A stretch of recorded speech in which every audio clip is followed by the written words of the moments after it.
Good afternoon, everyone. My name is Karen Wright, and if you haven't met me before or talked to me before, I'm the chair of the OLLI-USF Travel Opportunities Committee.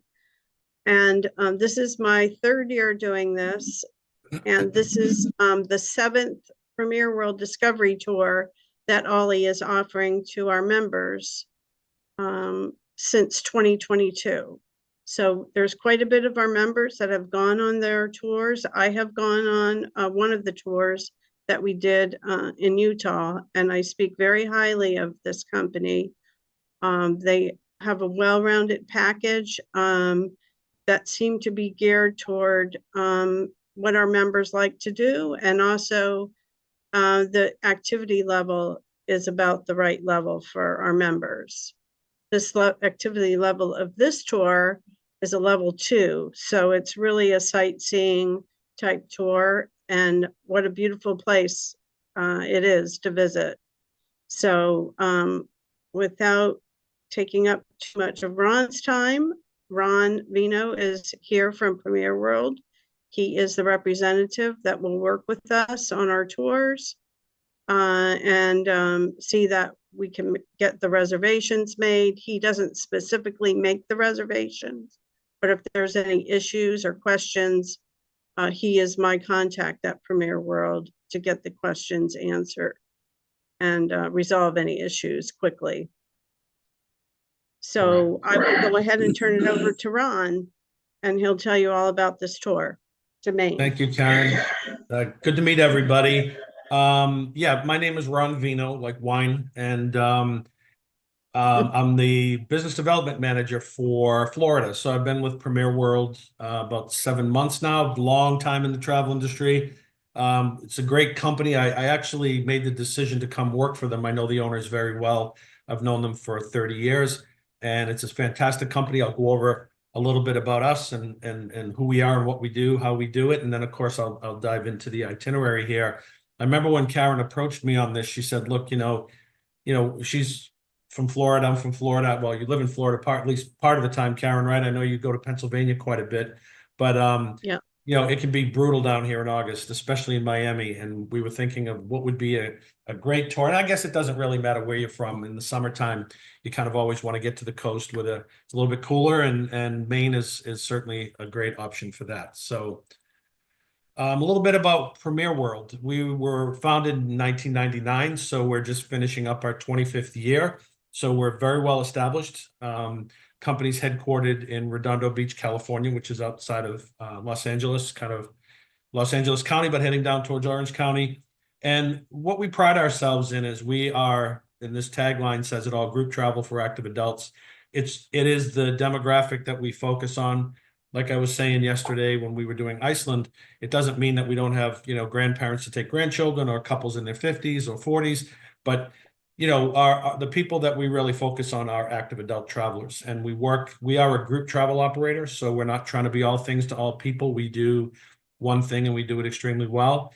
And we work with, over 55 communities. We work with chambers of commerce, OLLI programs, alumni programs, anywhere where there's, active adults that want to get out and see the world and want to do it in a more inclusive fashion. That's what we do. Oops, sorry. Again, we're in our 25th year. There's a lot of acronyms in the travel industry, kind of like, my son's in the military, everything's an acronym, right? But the one that really matters here is USTOA, which is the United States Tour Operators Association, which is sort of like a good housekeeping seal of approval, but it's more than that. There's only 54 members, and there's, hundreds, if not more, thousands of tour operators in North America. There's only 54 that are active members of USTOA. And what's important for you to know is it requires us to post a $1 million bond. So what that does is it protects people if we just travel, it's crazy, right? We just went through COVID. Obviously, we survived that. A lot of people didn't. When these bonds are posted, it's used to, help people get their deposits back, their payments back, and things like that. So it's a sign of our solvency, we're in a good financial position. The other acronyms are all, National Tour Association, American Bus Association. These are all just very important industry groups that we belong to. Again, there's criteria to get in, and we meet all the criteria. And another thing about USTOA is we have to carry a $5 million liability insurance policy. We don't have many things happen, but you never know. So it's always good to know that there's liability insurance and we're bonded and insured. So we currently offer 80 different destinations around the world. We do tours on 6 continents. We don't do anything to Antarctica currently. We probably won't. It's not a great group travel destination. It's a great destination, but it's not a great group travel destination necessarily.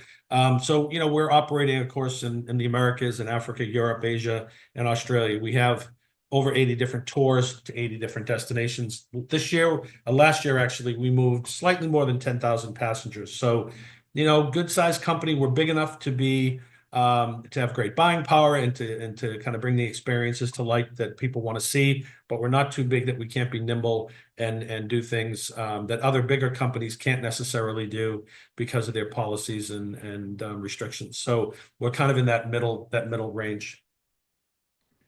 This is our, we have nationwide sales team and we have inside people. You know, Karen was mentioning that, you know, I'm not actually the one that's going to do the logistics and the operations and what have you and the air and all that. But we do have an inside team that's associated with the group, the sales group that I'm in. So her name's Antoinette, for example. She's the one that helps develop the flyers. She's the one that helps with air. So we have an inside team that works very closely with the outside team, which is me for Florida. And this just gives you an idea of the size of the team in Redondo Beach. As I said, the company was founded by 3 guys. On the left, you'll see Jay on the far left, and next to him is Matt, and on the far right is Steve. They worked for a competitor for a long time. It's same kind of company working in group travel, and then they struck out on their own, as I said, in 1999. Again, this is some more of our team, outside team, inside team. What is the difference with Premier World? You know, a lot of the things that we do, what we try to do when we develop our product is bring a different experience to people. So one of the things we noticed, and we take feedback not only from clients like University of Southern Florida, OLLI, but the actual travelers, and what they're telling us and what they have been telling us is one of the things they don't really like with any travel company is a lot of hotels where you're constantly packing and unpacking and packing and unpacking. It kind of takes away from the experience.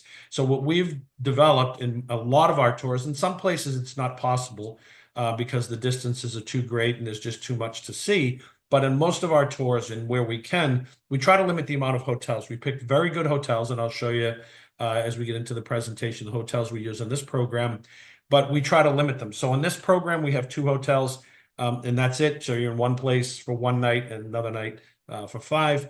And, you know, we have other tours where we just stay in one hotel. We don't move. These are called hub and spoke tours. So you fly in, that's the hub, and then you do all your touring out from that hotel. So that's kind of what, you know, has made river cruising grow so exponentially over the years, is like all cruising, I guess. But, you know, you unpack, you're in one place, you don't have to pack and unpack and get your luggage outside the door at 5 a.m. and all this stuff.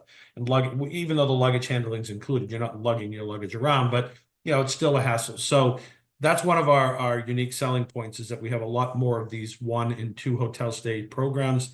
Everything else is all inclusive. We'll go over everything here, but, you know, we use good 4.5 star hotels. We have a tour director that will stay with you from your arrival airport all the way through your departure airport. They're with you the whole time. It's not just guides stepping on in individual cities. You'll always have this tour director with you the entire time. And that brings a whole level of stability. And also they're very knowledgeable. They're very helpful if anything goes wrong. You have a person there from Premier World from beginning to end.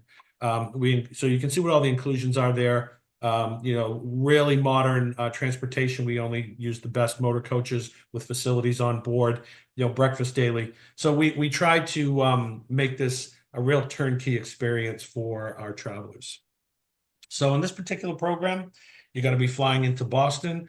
The price, Karen can go over that, but it does include air from Tampa right into Logan Airport in Boston, which is one of the most convenient big airports in the country. It's only right across Boston Harbor, it's probably 3 miles as the crow flies. It's very easy to get to, and with all the infrastructure improvements the city has done, it doesn't take that long to get from Logan Airport to downtown Boston and vice versa. So this will show you the itinerary, again, flying in and out of Boston, and working your way up the coast. You'll make a stop in Portsmouth, New Hampshire, which is a beautiful, New Hampshire has a tiny little coastline, but it's beautiful, and it's very authentic, and it's very 18th century feel to it. So I'll go over that a little bit too. And then working your way up the coast from York, Ogunquit, Kennebunkport, and Booth Bay Harbor, and taking you back down. So that's called Down East Maine. When you hear the term Down East, that's what Mainers refer to, that part from like the border all the way up to Booth Bay Harbor.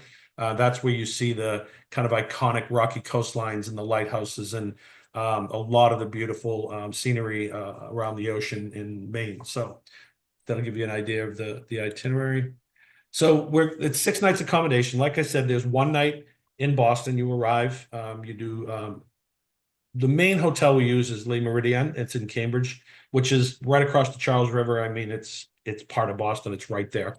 And sometimes we have overflow that might stay in Braintree, which is also right there. But, Cambridge would be to the north. Braintree might be a little bit more to the south, and central Boston is right there.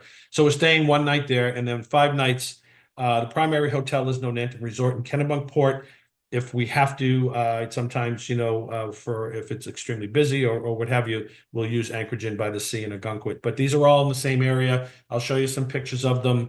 They're beautiful resort-style hotels, and one is just as good as the other. So the meals that are included, 6 breakfasts. So you have breakfast daily, which I think is a really good selling point, because people get up and they want to, have breakfast and get going. You don't want to have to think about that meal because you're really anxious to get out and get going. And we have 3 dinners included. Lunches, there's so many great places to, have seafood if you love seafood. And even if you don't, I mean, some of these cities, like little town cities like Portland and Portsmouth and Ogunquit and others, they're great food scene there. Not just seafood, but really everything across the board. Give you an idea of our daily breakfast buffets.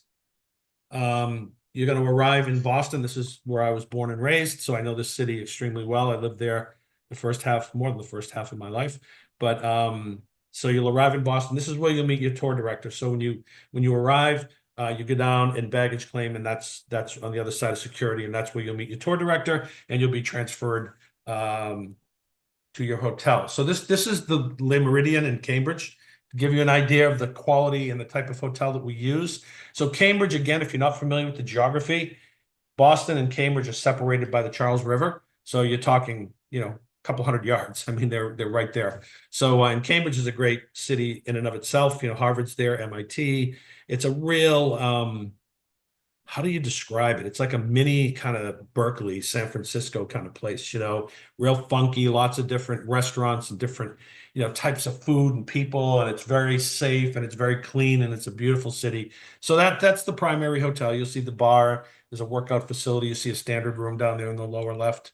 If this group were to stay in Braintree, Braintree is maybe 5 miles south from downtown Boston. This will give you an idea of that hotel. Standard room in the lower left, pool, workout facilities, restaurant, etc.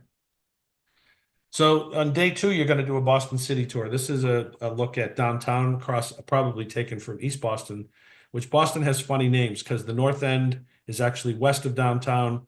The south end is southwest of downtown. It's all crazy kind of geography. East Boston really isn't east. So, but this is looking into downtown Boston. You can see Boston Harbor. They've done a great job in the last 30, 40 years in cleaning it up. I mean, it has been so amazing. They've actually even seen whales in Boston Harbor this close to downtown, breaching in the harbor. That's how clean the water is now.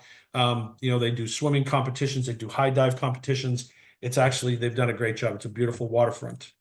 You'll see Boston Common, which is the oldest public square, they call it, I guess, originally in the country. And it was originally used, people used to graze their livestock there. They used to muster militias there. But now it's just a beautiful, it's almost like a botanical garden in a way. You see all the beautiful trees and the beautiful flowers. There's 2 or 3 small ponds there. One's called the Frog Pond, and then there's one that has swan boats on there that I remember as a kid going on the swan boats, and it's just a beautiful public park that's right near the State House and just west of downtown. And that's a statue of Mr. Washington.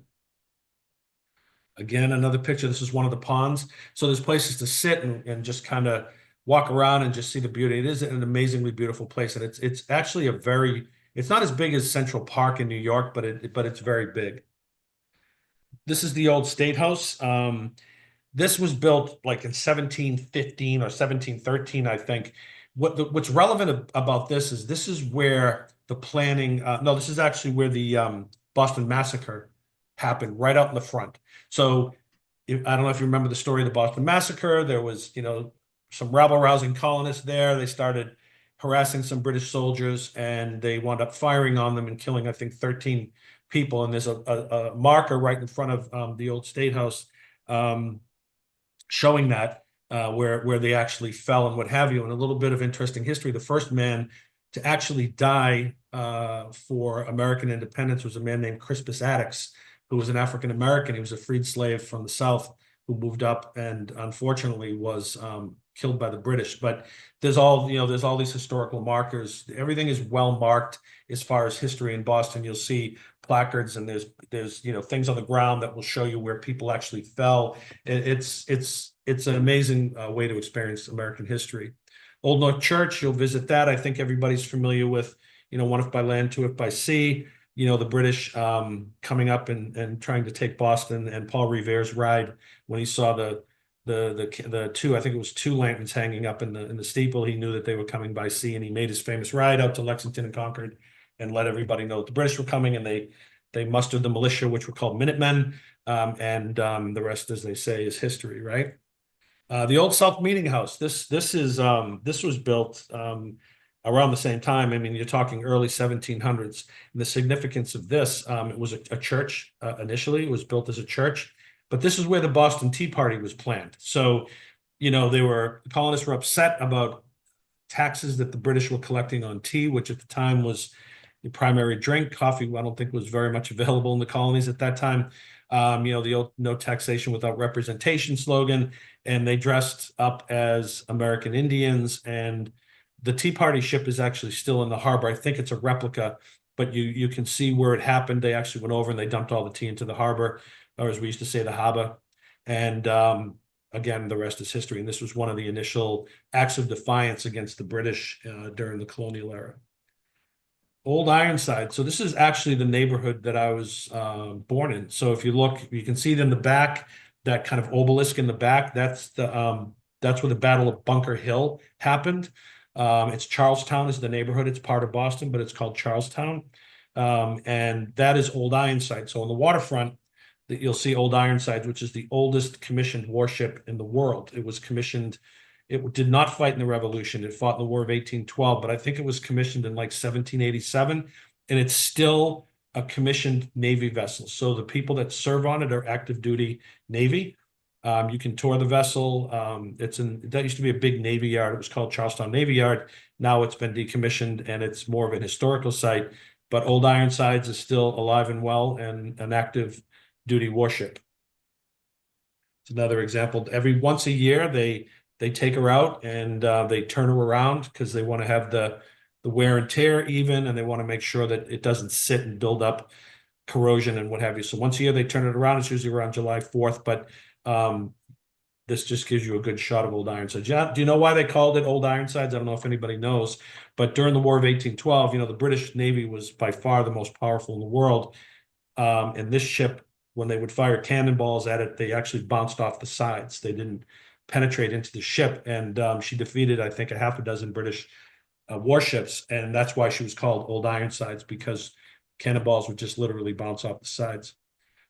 Beacon Hill. This is the oldest neighborhood in Boston.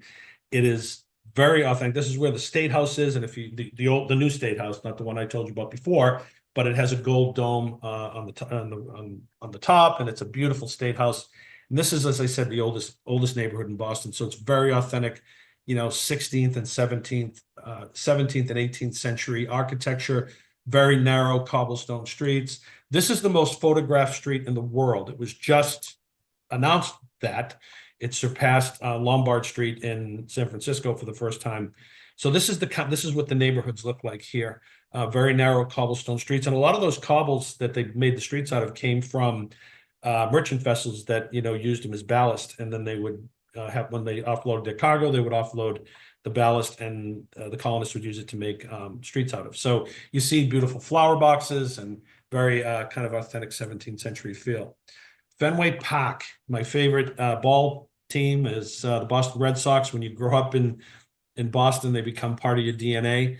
And of course, everybody probably knows, if they know anything about baseball, that they went like 87 years in between World Series. My poor grandmother lived and died without ever seeing them, and she was a huge fan too, without ever seeing them win a World Series. But Fenway Park was built in 1912, and it's the oldest ballpark in America.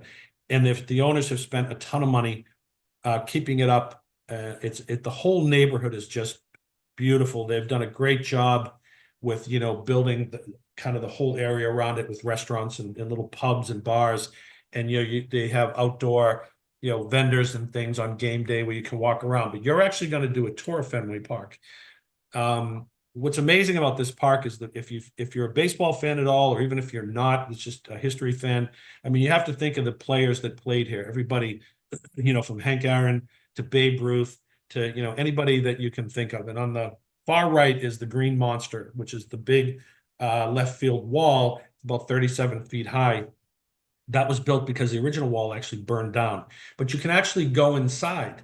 And when you go inside the Green Monster, you'll see all the people that have autographed the wall on the inside, a lot of famous baseball players and others, people that have been out there.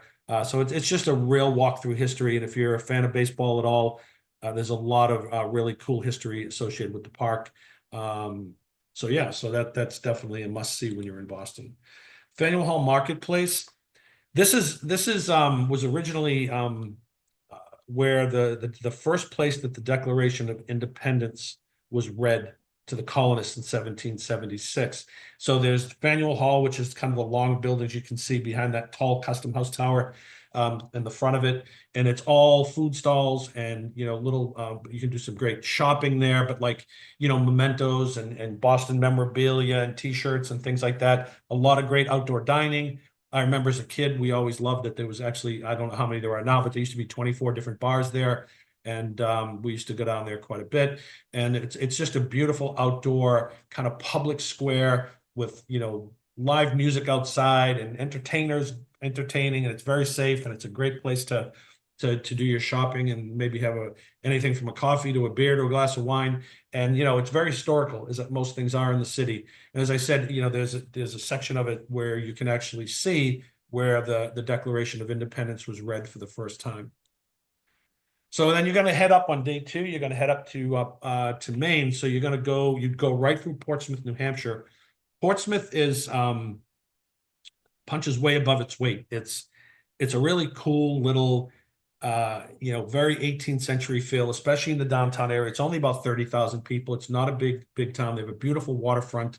There's, as I said, there's a lot of these little, older homes, great waterfront. The downtown area, again, just fantastic shopping and little cafes and antique shops, and it's just a beautiful, beautiful little town on the New Hampshire coastline.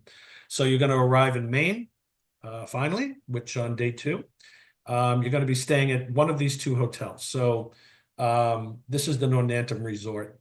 So you'll be here for 5 nights. So you unpack and you're there. You see, it has very traditional kind of New England, ocean kind of seafront, whatever feel to it, the clapboards, and it's very much not an ultra modern hotel, which is what you want when you're staying here, because it's just an amazing little resort to stay at. You can see some of the public areas, what the standard rooms look like, beautiful outside gardens where you can sit outside with a fire. It's just a beautiful property. Or you might stay at the Anchorage Inn, and you can see that they're like my mother used to say, 6 of one, half dozen of another. They're the same standard, they're in the same area. It just depends on, we use that first hotel primarily, but sometimes we have to put groups into this hotel, which we have no issue at all doing. You can see that they're both beautiful. So you'll have your welcome dinner on day 2. And then we're going to get into really the meat of the tour, which is getting you up and into Maine. So this is Portland, Maine. Portland is not the capital. Portland is the largest city, but the largest city in Maine is only about 60,000 people. So I think all of Maine has less than 2 million. So you're not talking about a big city. But again, like Portsmouth, it kind of punches above its weight. It's the cultural, it's the culinary, it's really everything, as I said, culturally and culinary wise, the capital of Maine, even if it isn't the governmental capital, it is the commercial capital and what have you. So, this is give you a good kind of glimpse. Again, these New England towns like this in small cities just have a great feel to them. These buildings are very old, they're very well maintained.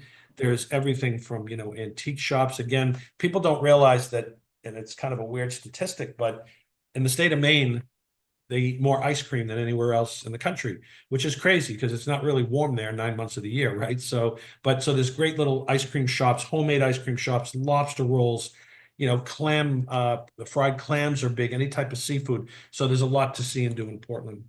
Portland sits on Casco Bay. These are the islands that would be a little bit more kind of offshore, but it's a beautiful harbor. It's not overly industrialized. It's kind of more of a kind of rural feel to it. You'll stop on day 3 as a place called Len Libby's Candies. This was founded. This is like, there used to be a lot of these places. I can even remember as a kid where like every town had a candy maker, and they made their own types of candy, and they had, they gave out samples and you could do shopping. Fudge is very big in New England. I don't know if fudge is big elsewhere, but if anybody's heard of Panucci fudge, which is kind of a brown sugar fudge. I mean, there was always kind of one. There's not very many of them left anymore, but this one's been around since the 1920s. Of course, we know who founded it by the name, but what it's really known for is its big chocolate mousse, not MOUSSE, but MOOSE. Maine is also full of Moose the animals. So Lenny is a good example of a big chocolate mousse, and you can, sample the candy. You can shop. It's just a real good New England experience. Then you're going to do a cruise out on Casco Bay, which again is the waterfront that Portland is on. What's really cool about this waterfront is it is a working fishing port. So you will see, lobster boats, and there's a lot of, it's very clean. So you'll see a lot of wildlife as well. There's a lot of gray seals and things in the water, and it's just, beautiful experience seeing Portland from the water, and then, seeing how the lobster boats are and where they are and how they work, and of course the wildlife, if you're lucky enough to get a glimpse of it. And as I said, sometimes, there's whales, very rarely, no guarantee that anyone's going to see whales. But my point is that, this is a beautiful, clean waterfront, and I think you really enjoy the experience. You'll go on day 3 then to see Victoria Mansion, which is one of the best, I guess, examples from what I've heard. It was built in the 1850s of Victorian architecture in the United States. And it's one of the most photographed homes, one of the most photographed homes. You'll see another one, which is the most photographed homes in the United States. So you'll stop here. It's very authentic. It's very intact to the period. So you'll see this beautiful Victorian home. I'm trying to see if I know who built this. I know who built the other one, so we'll go to that.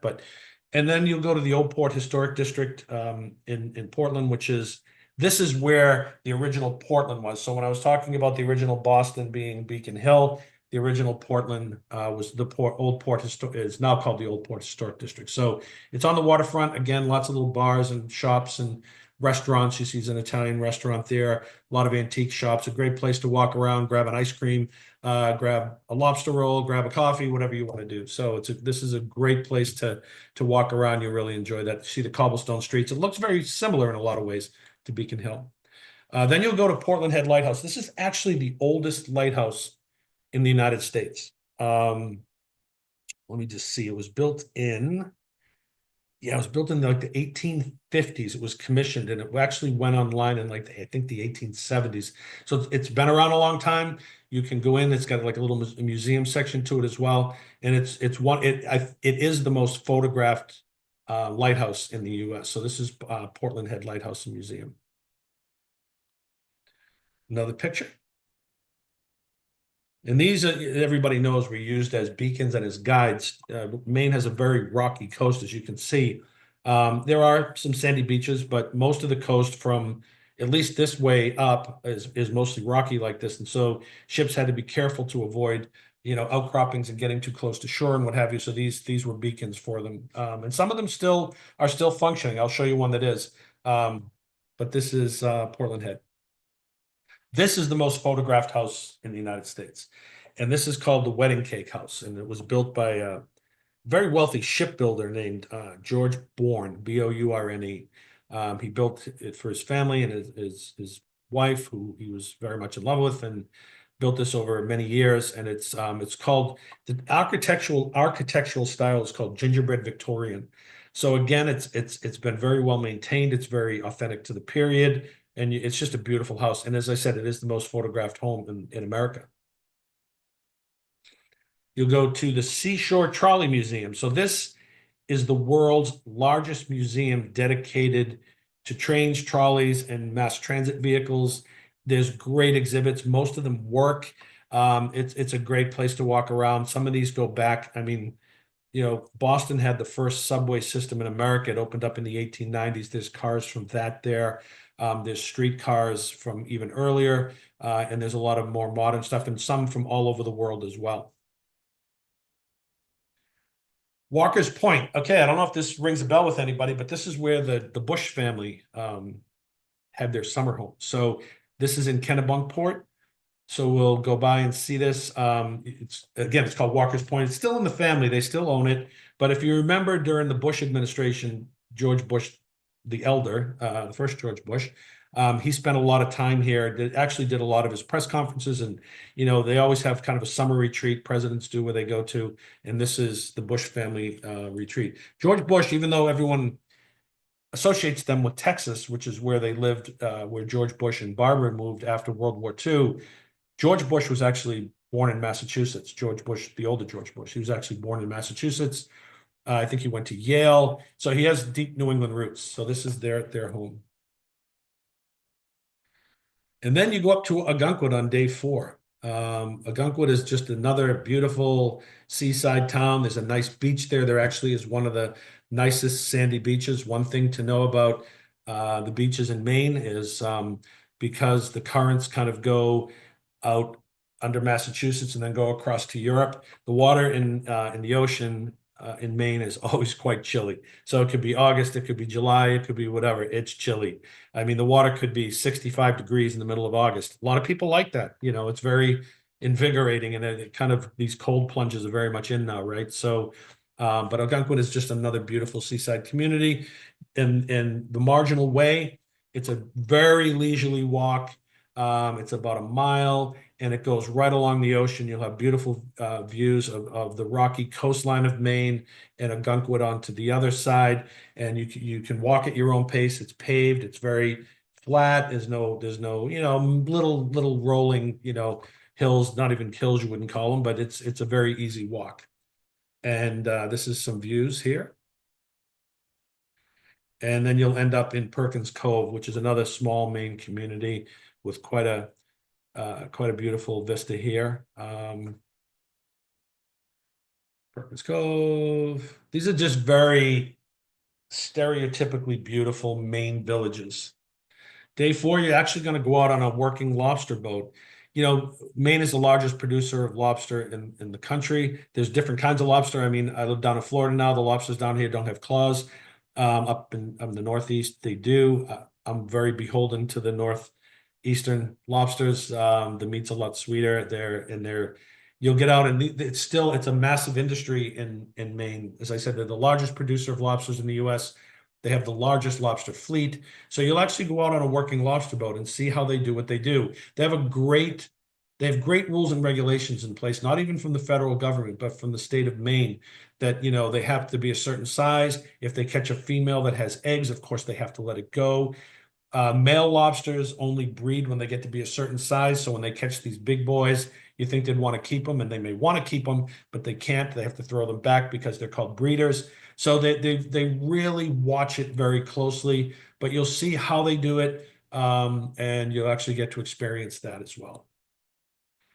Cape Nettic Lighthouse. My parents used to have a little place in York. And Cape Nettic Lighthouse is also called Nubble Light. That's what it's called by the locals. And it was built in like 1874. And this is one that's actually still in use today. Oh, sorry, go back. This one is actually still in use today. So you can see the lighthouse off on the right. That's the lighthouse keeper's home there, and is actually still an active lighthouse keeper and his family that works there. And they still use the lighthouse for navigation purposes. But this is another one that's photographed, not as much as Portland Head, but very much up there. And you're gonna do a lobster clam bake. When I was a kid and an adult, I mean, this was a summer staple. You know, the lobster, of course, the clams on the side, steamed clams, we call them steamers, baked potatoes, corn, coleslaw, and melted butter. I mean, that to me, there's nothing better in the world than that. So you're going to actually experience a traditional. We call them clam bakes. Nothing is really baked, so I don't know why it's called a clam bake, but it's just an amazing culinary experience, and one that's really unique to the Northeast, certainly mostly in Maine, but even down into northeastern Massachusetts and New Hampshire. So you'll get to experience the local cuisine there. You'll have a day at leisure on day 5. There will be optional tours available, Karen. I'll get those to you. I'm not going to go through all the optional tours here, but those are additional costs. But there's things you can do on day 5. You can walk around. You don't have to purchase anything. You can sleep in. You can do what you want to do, but there are optional tours available as well. And then on day 6, you're going to be up into Boothbay Harbor. Again, and this is where, you know, when people think of coastal Maine, Boothbay Harbor is one of the most beautiful harbors along the down east coast of Maine. Again, you know, beautiful vistas, beautiful waterfront, great shopping, great restaurants. So you're really going to enjoy spending some time there. You're going to go to the Maine Botanical Gardens. I took a couple of notes on this just so I could speak correctly about it. So it's about 300 acres in size, and it's the largest in New England. And aside from, so they have all kind of the local, there's a whole section on rhododendrons. All the local kind of flora in New England is there. But what they really have that people love is a butterfly exhibit. So you can go in and see all the local butterflies. Some people, you don't have to go in if you're freaked out by butterflies. You know, some people think they're airborne caterpillars, but they're actually beautiful, and it's an amazing experience. And then they have another one for moths, local moths. They don't bite, they don't bother you. They just, I love it. You go in there, it's really almost like a surreal experience. There's a couple more shots of that. And these are all, not everything there is, like I said, they're known for their big rhododendron display, but also these are all local coastal plants, flowers that you'll see, different types of grasses, beautiful walks with fountains. This is Boothbay Harbor. You can see how, you know, all these buildings here are like restaurants, and, you know, you got to try a lobster roll. I know you're gonna have a lobster clam bake, but lobster rolls are ubiquitous to this part of the world, and they're just phenomenal. I mean, they're just incredible. It's just basically a roll that's grilled a little bit. They put some melted butter in, they fill it with lobster meat. I don't like it overdone. Some people mix it with mayonnaise. I don't.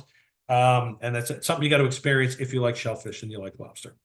And then you'll have your farewell dinner on day 6. And then you fly home with wonderful memories, of course. So you'll be flying back out of Logan Airport. Couple of like sort of housekeeping notes. I'll go through a few more slides here. You know, we do give a little bit more money back if the final payment is made, not the deposit, but the final payment is made by check 90 days prior. We discount the tour $100 per person because we're not incurring credit card fees. So we don't keep that. We'll give it back to you. So you don't have to. You can pay by credit card, and the price is the price. But if you pay by check for that final payment, you'll get an additional $100 per person discount. So again, you know, these are just the tour inclusions. I went through everything, I think, in pretty much in detail, but it does include airfare from Tampa, 6 nights, 9 meals. Again, some of the key things: only 2 hotels for the tour. You'll have a tour director with you throughout. And these, of course, on the right are the highlights, which I just went through. Give you an idea of the temperatures and the different places where you'll be. So this is August. Average high temperature in Boston in August is 80. Kennebunkport is 76 degrees. Portland is 78 degrees. So it's beautiful, comfortable, sea breezes. It's where you want to be. I know that down here in Miami, I think the average temperature is around 400 to 500 degrees Fahrenheit. So this is a big difference. And one of the reasons Karen actually selected this tour, she thought there would be a good response to it, given that's not everybody, but a lot of the people are in Florida. Traveler protection plan, Karen can go over that with you. You know, it's just peace of mind. If you have to cancel for medical reasons, you know, you're covered, you get your money back. If it's non-medical reasons, you know, medical reason is meaning you're sick or a death, God forbid, of immediate family, you'll get your money back. There's also the only thing you won't get back is the cost of the insurance, of course.